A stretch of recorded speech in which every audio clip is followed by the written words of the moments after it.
Green, who's in the back of the room there. Matthew stayed in from recess on his own in order to make sure he had his paper corrected. That shows a responsible Viking, and he is demonstrating a very mature young man this year, so I'd like to congratulate him on that. And here's your certificate. You can go around and shake your hands.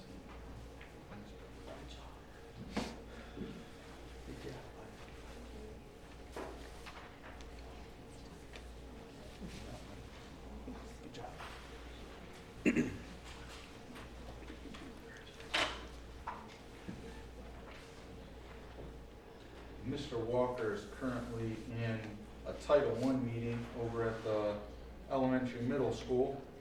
So I'm going to read through the middle school. And I know this young man is present. Colin Hawley, come on up here, Colin. Colin got his pride card from Mr. Mendenhall. Thank you for your hard work stacking chairs for our choir class. Keep up the great job showing your Viking pride. And Colin is an excellent student. I miss him in the elementary, but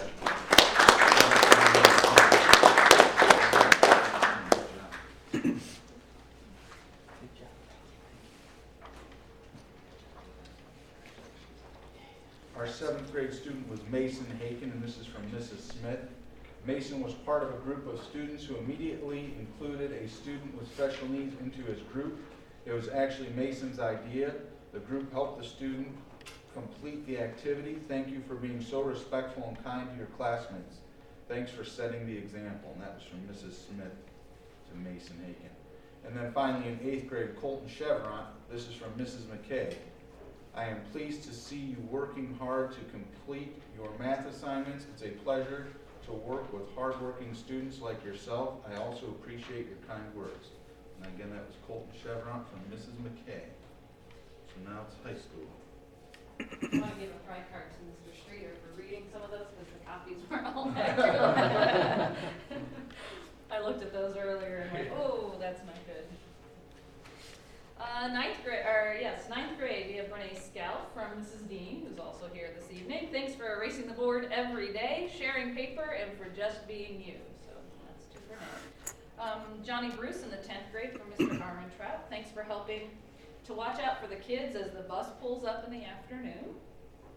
Carrie Moore in the 11th grade. Thank you for helping with the yoga mats in gym today and for the morning riddles. I really appreciate it. And that was from Mrs. Dennison. And then Connor's here this evening. Come on up, Connor.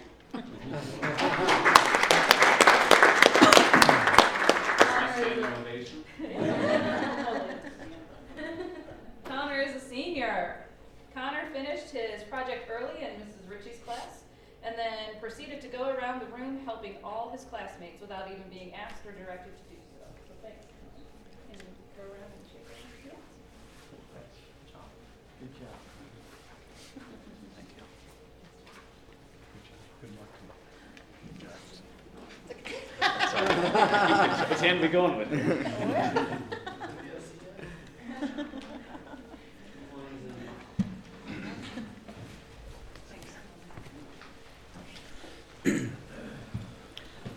Really appreciate those of you that were able to make it tonight. You know, it's something a little bit different that we try to do. We sometimes get so caught up in what I'll just call the X's and the O's of the school and the budget and all the other things that go on. And it's nice just to recognize the students that are being good citizens and good role models and helping take care of their fellow classmates and themselves and that. And we really appreciate you coming. So with that, you're more than welcome to stay.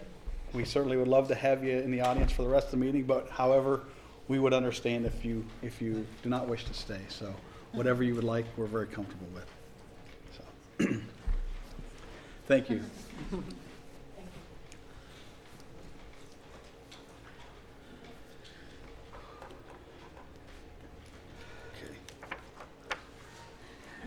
Okay, that brings us to item 5, the President's Report.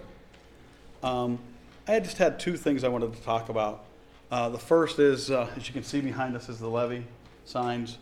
We got a 5.9 mil levy coming up this November that would raise approximately, if you have a house valued at $100,000, your additional income or additional tax would be about $17.20 a month. And this money is earmarked towards help covering our just increased costs. So I would encourage everyone to get out and vote for the levy. There's a lot of good things going on in our school, a lot of great things going on in our school, a lot of people that really care, a lot of great young people that are well on their way to becoming good young citizens or good citizens and fine adults.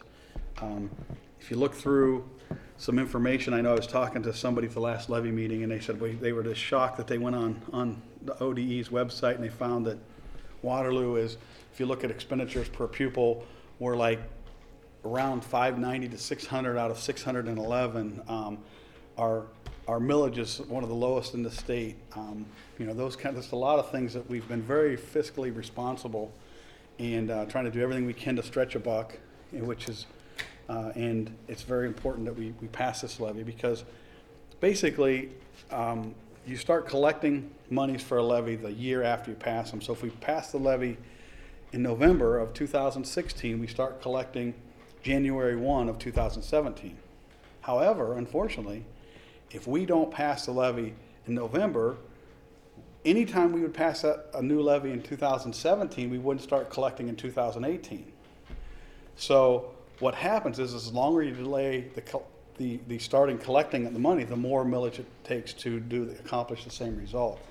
So for instance, if we didn't pass the levy in November at 5.9, to be able to do the same and last the same amount of time and maintain our existing staff as it is, an existing program, we would be up around 8.25 mils in 2017 to do that. So I mean, it's something very important. Also, for those that don't have kids in their school, most of us here, most average American citizens, which I might be a little below average, but most of you guys we're all average American citizens trying to be. Our biggest investment is our house, our property. And the best thing you can do to maintain your property values is to have good school districts. You talk to any realtor, look through any criteria that homeowners look for, and they look for the quality of schools. And it's no coincidence that the communities surrounding us that have the schools that score a little higher on some of the testing, which is my next topic, also have the highest value, higher property values. You don't have to look that far. You look at Hudson, you look at Green, you look at Hudson, Green, Solon, Aurora, those kind of districts, and it's there. It's all pretty. It's right in front of our face. I mean, it's not like, we're not creating any information here. It's all right there. So again, just really appreciate it if people would vote yes for the levy, and we will continue to be fiscally responsible and watch every dollar that is out there that we spend. So thank you very much. Topic 2. There's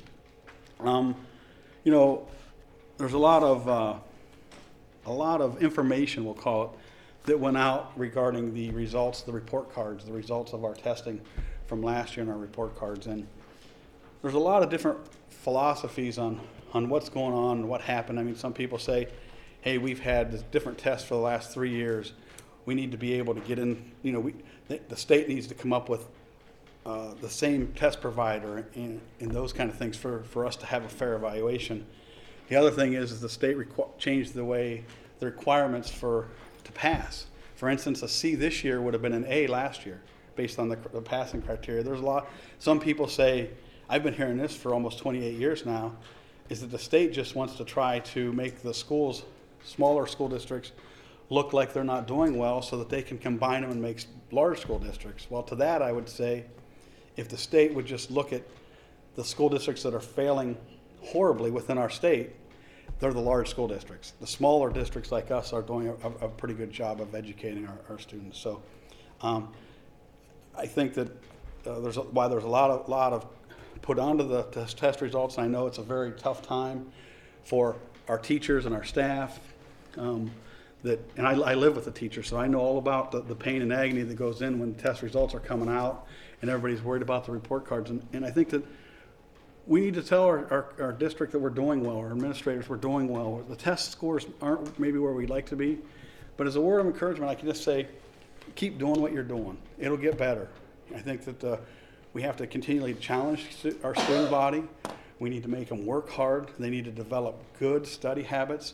good work habits. They need to get used to going home at night and doing a little bit of homework, whether it be 15 minutes, a half hour, whatever. You know, you need to get used to that stuff because it's not going to get any easier if you go on to college. You're going to have homework every night in college, and if you don't start developing those habits now of doing those kind of things, you're going to fail it, right? Right? You have a little bit of homework. Until 3 this There morning. you go. So it's important you start developing those habits as they're growing and when they're young, and it's critical. We want our students to have a difficult but fair curriculum. We want them to have to struggle and work a little bit harder to get those grades, and I think that's the best thing we can do for our students. And the most thoughtful thing we can do is challenge them, be fair, have them working hard, so we can raise. So they can become effective young adults. So, again, I think our school district is doing much better than those silly test results show. And I think just keep it up, keep working, keep striving, keep adjusting, and we will get there. I think Todd was, I don't remember if anybody else was on the board, one of the happiest days I've had in many years was getting the news that we were excellent with distinction one year. And it's the same people, a lot of the same staffs here. Nobody's forgotten how to teach. And then the next year we were excellent. We didn't just wake up and say, oh, we forget how to do this, I think that the system is changing so much. The system is at the state level that is hindering us. But I think we just keep doing what we're doing, keep working hard, keep challenging the kids, and we're going to be just fine. So with that, I guess I have another thing here. I recommend, can I have a motion to approve the treasurer's shared services agreement? Move. Okay. For those of you who don't realize, we share Todd with Field, and this is just the agreement between us and Field local school districts that allow us to do that. Roll call. Whittlesey? Yes. Brock? Yes. Fletcher? Yes. Gump? Yes. Pusateri? Yes. Okay. Mr. Bremen. Okay, I have 3 things to talk about. First thing, the band trip, I mentioned that to you before. There have been some changes with that. We've had more discussions between Angela Atkins and myself, just to clarify some of those things for you to consider. You certainly don't have to, we can talk more about this later on, but I just wanted you to know more about the trip. I think it's a great opportunity for our kids. The trip itself is $130. The kids pay for that.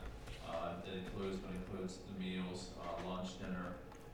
It is not an overnight trip. I think we talked about that before. It's being an overnight. It's not. They're going to come back in the same day, and it's on a charter bus. One of my concerns was that they would be riding our school buses. Whether I had this bad feeling about the buses would break down, but school buses aren't as strong and reliable as a charter bus. They are willing and able to take a charter bus, and they are coming back in the same day too.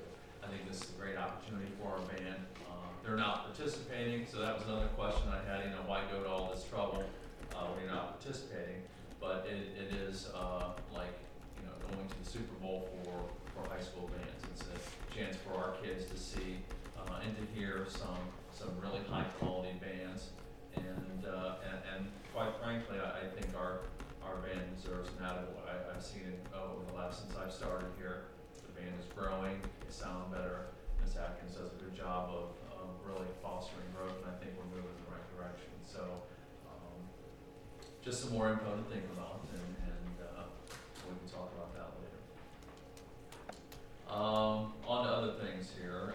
Do you guys have any questions about that, or about the trip? We can talk about that later. I just wanted you to know a little bit more about it. It is moving forward, right? They're Yeah. doing. Okay. Transportation update, we are re-implementing bus and K-12 on October 19th. I tried to set the word out as clear as I could about that. Some people have asked why not have it on Tuesday rather than Wednesday.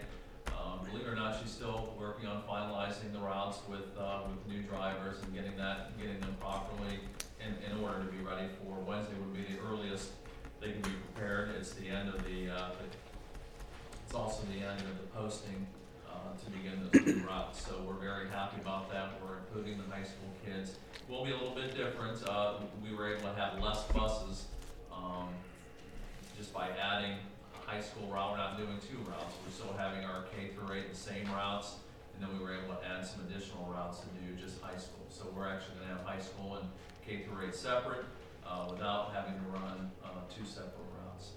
And by doing that, and Robin explained that to me, it was about a 15-minute explanation to show how we were able to get from 21 routes if we would have restructured the routes to 18 just by adding high school kids separate from the K through 8. And I think quite frankly, the vibe I get from the community is that it's better having K through 8 together on buses and the high school kids separate. I've heard that over and over again. I'm sure you have as well. So we're excited about that. I give a lot of credit to many people in getting this, but really a large part of that goes to Robin and her hard work of running. She does a nice job. She does a very good job of transportation. We're very happy to have that back in place. Anything on that? We're good? Okay, and I'm just going to piggyback on you, Brian, for the levy update. We have been trying to get word out there. I've been to some very interesting meetings, going to PTO meetings, handing out papers at the grandparents' breakfast we've had the last couple days, going to the Lions Club meetings and talking about our levy. We're having a Q&A, a levy Q&A with Mr. Carpenter and myself on October 20th and October 26th. If any of you were aboard those 2 evenings, have nothing better to do, want to talk about our levy, it's at 5 o'clock in the evening. We'll be right here. So that's October 20th and 26th. I'll also be attending the Candidates Night on October 31st to just talk up the schools. And Mr. Christier, you hit it right on the head. There are many, many good things going on here besides a report card for the school. We have improved in some aspects of that report card, and I've talked about that before. But we do a very good job of taking care of our students, and we have a lot of good things going on here. And so I'll sing that from the mountaintops at all these times when I have a chance to talk to people around the community. We are looking for a 5.9 mil additional continuing operational levy, and that's new money for a house that has a tax value of $100,000. We're looking for a little over $17 addition per month.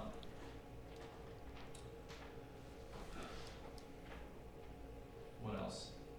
If anyone is interested in signs, we do have signs out there. Please just call the board office, call any of the school buildings, talk to the principals. We'll make sure you get signs. We're going to be passing out more and more signs next week. We are also, we mail out, how many? 350 postcards to absentee ballot families. We're going to send out more postcards to the rest of the community to try to get word out about the levy as well. So look for that.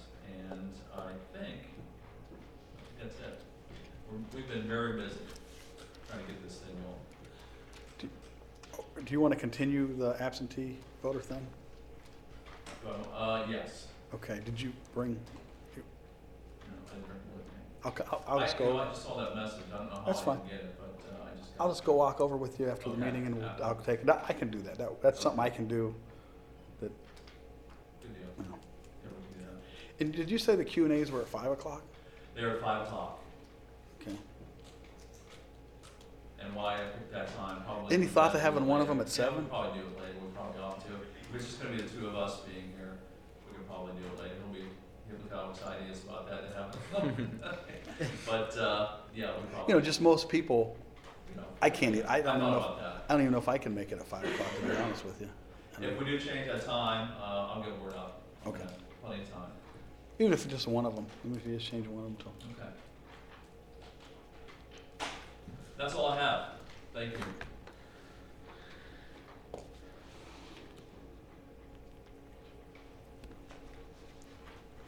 Okay, treasurer's report, Todd. Just go over the 5-year forecast. Just to hit on it briefly here, you're going to be asked to approve this later on in the agenda. So the forecast binders in front of you, same format as previous years, along with the assumptions on the 5-year forecast, as well as all the backup documentation for each line of the 5-year forecast. I just ask that you turn to the summary page in the notes. I put a post-it note tab there for you, as well as an insert. So with the passage of the February 5th, 2013 5-year emergency levy, a positive fund balance was committed to the voters through fiscal year 2017. The district currently projects a positive fund balance through fiscal year 18.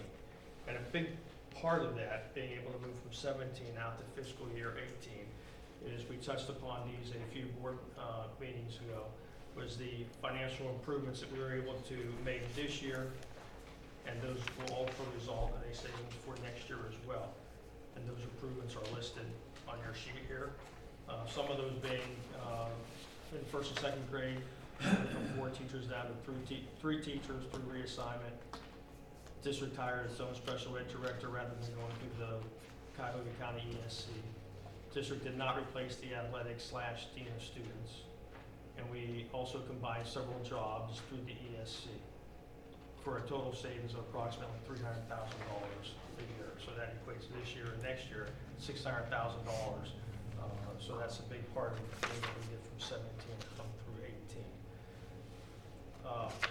The next paragraph down there, this current forecast breaks down ending balances into 3 distinct areas, those being line item 7.020. That cash balance represents not passing the renewal and not passing the levy. Question? Where are you at? On the 5-year forecast? So page 8. Page, oh, you're still on some, you're Well, not, looking at page 8 and also looking at the 5-year forecast itself. is that in the back? No, it's right. It's right front, first page. First page. Oh, okay. I'm sorry. That's all right. No. So if you look at 7.020 ending cash balance, that balance, well, after encumbrances, if you look at line item 10.010, if we don't pass the new levy, we will end fiscal year 18 with the $250,000 balance. And then the following year, 19, the beginning of the year, 1.1 million in the hole. But if we pass the renewal and we pass the new levy, if you look down at line item 15.010, as we stated before with our information when we went over the millage request of 5.9, that would get us out in the black through fiscal year 2020. And I apologize, in my notes in the summary, the November 8, 2016 ballot, along with the corresponding years of collection, and I referenced line 13.020. That should be referencing line item 15.010.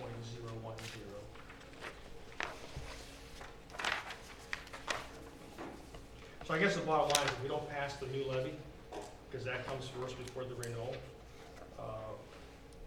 We would get through fiscal year 18, but then we'd have to be looking at making $1 million worth of cuts going into that next school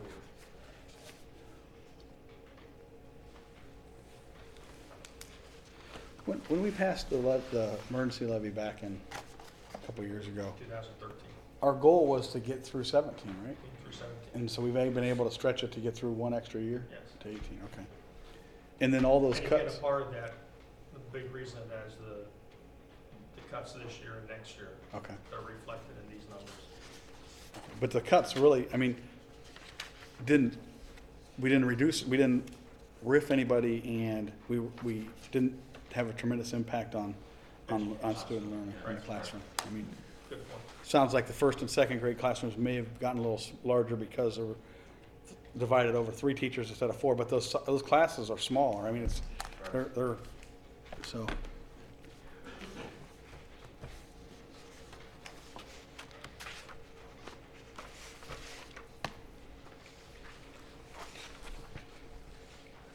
Any questions? Is there any idea about state funding, or do we decreases or The increases? state foundation is held constant. A colleague of mine just went to a seminar last week, and they said state revenues are down, lower than projected.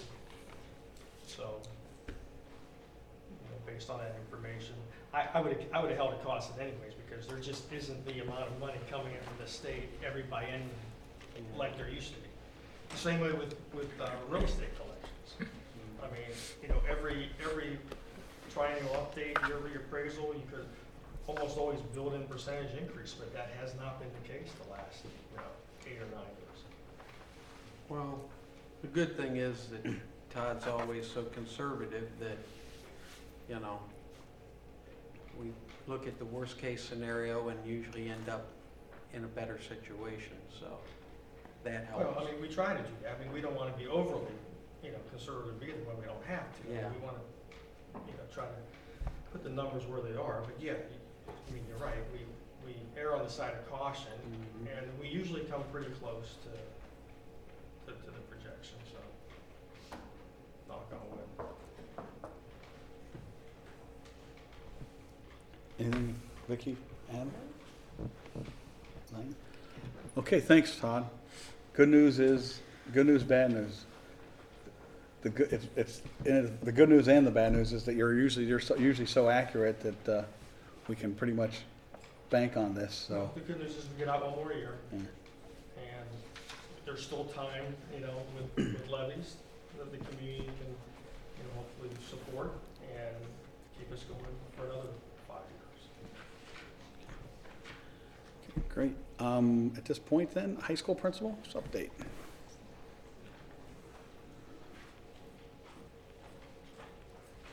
Hi, everyone. Just a few things. I actually put together some info for you. The top one is probably Thank you. pretty near and dear to me. Let me hold on to this so I can use it. Lauren Hutchinson and myself have been working diligently to put together a presentation for our district, anyone, quite honestly, in the county. We've had quite a few people come to us and say, what can we do about this? What are we doing with our students to educate them? Because we all know that the heroin epidemic is just infiltrating our county and our state. I just got an email actually last night, tell you, from Attorney General Mike DeWine's office, asking specifically for each school district to report back to them what they are doing to address what's happening with the opioid and heroin epidemic that's happening in our state. Of course, in turn, I responded to what we were doing, attached my flyer and said, please come join us. And actually his office said they would check his calendar, and if he was available, he would actually attend our event. So I was kind of excited about that. But we have 5 different county organizations that are pitching in on this particular evening. Portage County Health Department, Town Hall 2, Mental Health and Recovery Board. We have a judge from the actual the county court system, Mr. Brayman, and our Sheriff's Department, the Drug Task Force commander is joining us, and we are going to host this pretty much like a panel discussion. We'll have questions set ahead of time, and we will take questions from whoever is attending, and hopefully it will be a very, very informative evening for parents and families to come and learn about what's happening and what we can do. The school's stance, we've talked quite a bit. Once someone tries heroin for the first time, and there are statistics out there and research out there that says it takes one shot at it, and everything from there just goes down a path that quite often students and families can't recover from.